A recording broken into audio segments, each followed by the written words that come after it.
Si vous êtes nouveau sur la chaîne, n'oubliez pas de vous abonner et d'activer la cloche de notification. On commence.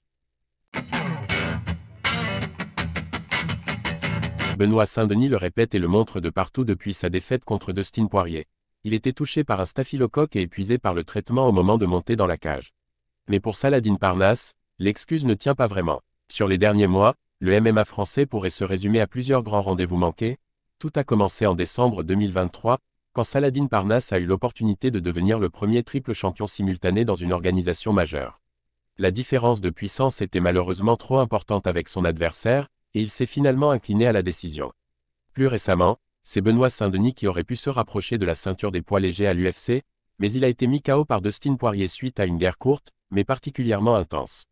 Espérons que la tendance s'inversera pour Manon Fiorot, qui ira défier la championne Alexa Grasso en cas de victoire ce week-end à Atlantic City.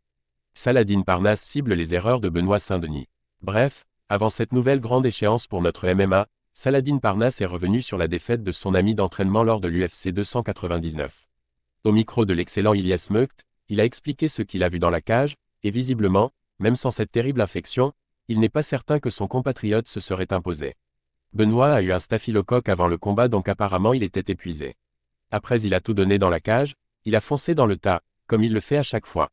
C'est Benoît Saint-Denis, il est comme ça et c'est aussi ça qui fait sa force.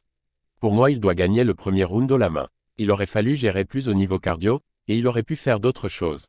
Il s'est jeté et Poirier l'a fini. Après je ne vais pas mentir, je ne sais pas si Benoît aurait gagné sans staphylocoque. Il a fait des grosses erreurs pendant le combat, et c'est ce qui a entraîné sa défaite. Mais bon il apprend aussi, on est jeune, il a encore le temps de se rattraper.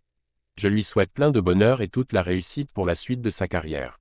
Je suis sûr qu'il va aller le plus loin possible. Pour Saladin Parnasse, staphylocoque ou pas, Benoît Saint-Denis a fait des erreurs qui ne pardonnent pas au plus haut niveau, et il a été puni par son adversaire.